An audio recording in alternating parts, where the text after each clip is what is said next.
శశిరేఖ పరిణయానికి మీరు తీసుకున్న రెమ్యూనరేషన్‌కి అంటే ఎంత? ఇప్పుడు తీసుకున్న రెమ్యూనరేషన్ ఎంత రెమ్యూనరేషన్ చెప్పేస్తే ఇంకేమైనా ఉందా?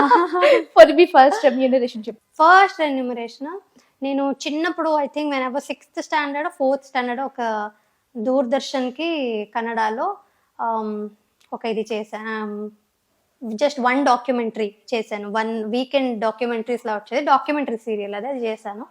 ఆ డాక్యుమెంటరీకి నాకు డబ్బులు ఇస్తారని కూడా తెలియదు. వెళ్ళి యాక్ట్ చేసి వచ్చాక వెళ్ళేటప్పుడు ఒక మనీ కవర్ ఉంటుంది వైట్ కలర్, నాకు ఇంకా గుర్తుంది, నా పేరు రాసి మేఘనా అని రాసి రెన్యూమరేషన్ అని రాసి ఐ థింక్ 600 రూపీస్ ఇచ్చారు నాకు 2 daysకి. అంటే 300 రూపీస్ నేను పెయిడ్ మీ. బట్ నేను యాక్టర్గా చేశాను, అంటే I acted one of the daughters లాగా చేశాను అనమాట. జస్ట్ ఊరికే వెళ్ళి నాటకాలు చేస్తున్నప్పుడు అక్కడికి వచ్చి ఒక డైరెక్టర్ ఆడిషన్ తీసుకుని ఆయన వెళ్ళి చేయించారు, అది మా అందరితోనే చేయించారు. సో మాకు థియేటర్ ఎలా చేసామో అలాగే ఫ్రీగా వెళ్ళి మా సరదా కొద్దీ వెళ్ళి చేసాం. డబ్బులు ఇస్తారని కూడా తెలియదు మాకు. వాళ్ళు ఇచ్చినప్పుడు ఆ 600 రూపాయలని మా అమ్మ ఇప్పటికీ దాచింది అలాగే, దాన్ని ఖర్చు పెట్టలేదు. అదే మనీ కవర్ లో అలాగే రెన్యూమరేషన్ అదే బీరువాలో అలాగే సేఫ్ గా ఉందన్నమాట. మై ఫస్ట్ 600 రూపీస్ డిమానిటైజేషన్ వచ్చినప్పుడు అదే చెప్పాను, అమ్మ పోయిందంత డబ్బులు అంతా వేస్ట్ చేశాను. అప్పుడు ఇంకా ఉందన్నమాట.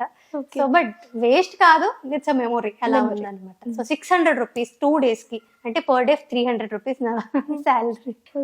ఇప్పుడు బతకలేనేమో నేను ఆ 300లో. Normal day to day life కూడా బతకలేమేమో ఎవరు కూడా. You don't want to tell కదా అబౌట్ దట్? మొత్తం కమర్షియల్ అయిపోతుంది. బాగాలేదంటే ఎవరైనా ఎక్కువ అనుకోవచ్చు, ఇంకొందరు మరీ చీప్ ఇంతే వస్తుంది అనుకోవచ్చు. 2 అభిప్రాయాలు వద్దు, అది ఒక క్యూరియాసిటీ ఉండాలి కదా, అలా ఉంచేద్దాం. ఓకే, స్వరూప్ గారు మీకు ఎప్పుడు అబ్జెక్షన్ చెప్పలేదా అండి? బేసికల్లీ మీది లవ్ మ్యారేజ్, అవతల వాళ్ళ సైడ్ నుంచి కొంచెం అబ్జెక్షన్ ఉండింది ఇలా మూవీ ఇంత యాక్టింగ్ పరంగా. సో ఆయన ఎప్పుడు చెప్పలేదా మీకు? లేదు, అదే నాకు కూడా నచ్చింది. Even when we were friends also తను చాలా సపోర్ట్ చేసేవారు నాకు. అండ్ ఆ తర్వాత కూడా even now he encourages me a lot to do whatever I'm doing. ఇంకా నేనే డిమోటివేట్ ఎప్పుడైనా అయిపోయినప్పుడు కూడా he motivates me, like no you're doing good, మంచిగా చేస్తున్నావు అని మోటివేషన్ ఇస్తాడు అండ్ సపోర్ట్స్ మీ. అప్పటి నుంచి ఇప్పటికీ కూడా నేను పెళ్లి చేసుకోవడం కారణం కూడా తను సపోర్ట్ చేస్తాడు అనేది main. He respects my work and he supports my work. అంతకంటే మించింది ఒక ఆడపిల్లకి ఏమీ ఉండదు కదా. అంటే మీరు ఏం చేస్తున్నారో దాన్ని సపోర్ట్ చేసే, రెస్పెక్ట్ చేసే హస్బెండ్ అనేది చాలా ఇంపార్టెంట్ ఫర్ లైఫ్.